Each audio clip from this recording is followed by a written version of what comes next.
Well, here it is. We got a Toro Z4200 time cutter. I don't know a lot about this thing. I picked it up from a family friend. I guess it survived Hurricane Irma. It was underwater.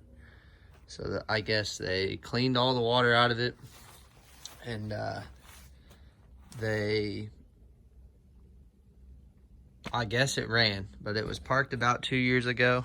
So what we're going to do today is see if we can get this thing to bark off and run.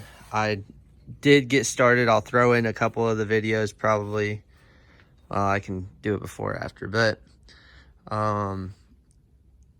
we're gonna, I did know that the starter is indeed bad. I went ahead and put the battery from our John Deere over there into this. Pulled the cover off this.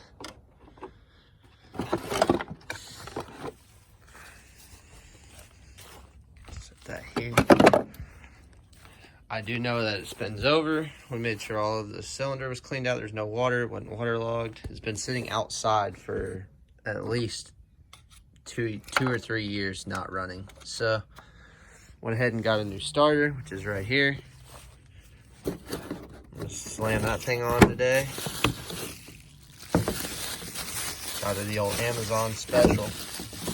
Probably won't last a year, but hey. As long as it works.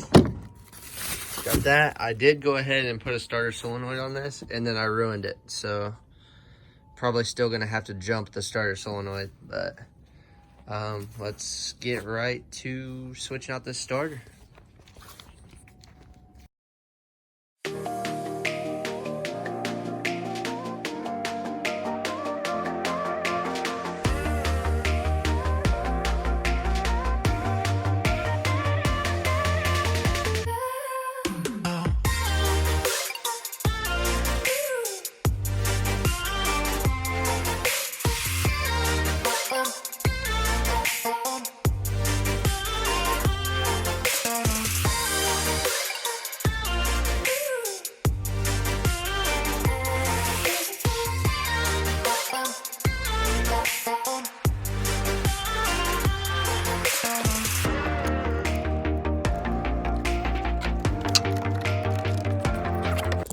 So now what I like to do is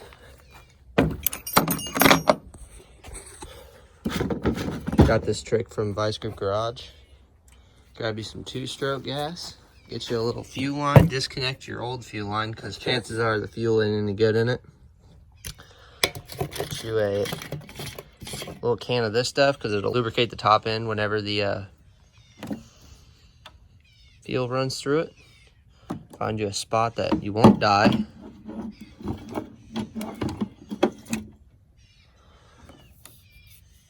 Sure that's cleaned off. This is a old lawnmower. I'm not worried too much about it.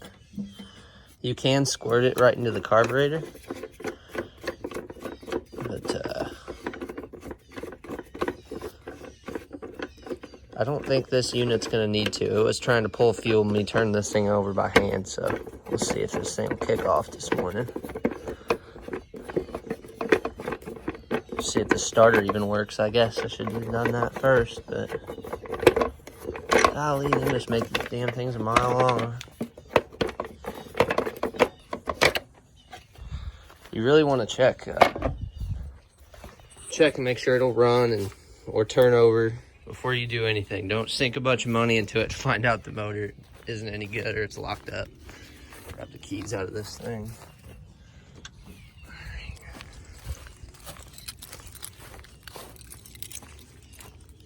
Got a million keys here. All right. Well, just as expected, the solenoid ain't any good. So that's why we have a screwdriver.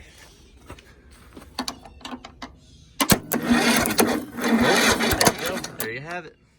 Just turning over. So now get the thing ready, the choke on. Right.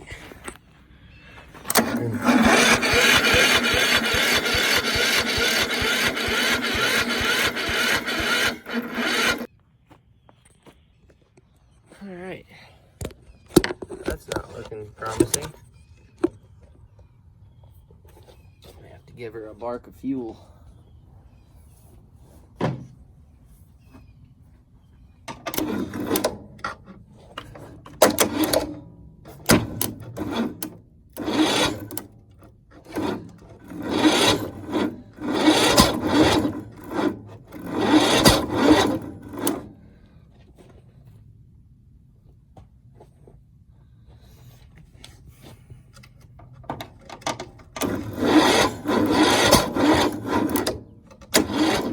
Trying.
Sorry guys, I had to do a little off-camera jerry rigging here.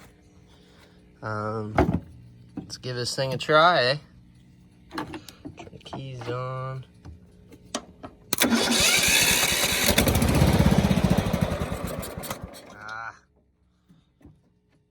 She's firing off.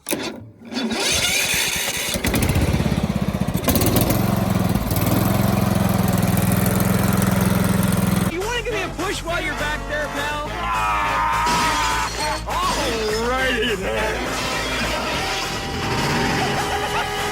It's alive! It's alive!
There you have it, she's running. Telling you, doesn't take much to get these old mowers going. Just a little bit of fuel and a little bit of patience. And a battery charger. And a good battery. I'm gonna go ahead and replace this. I think the tank smells okay. But what I'm gonna go ahead and do, what you really should do is clean the whole tank out. But what you can do is change the fuel filter, put a new fuel filter in.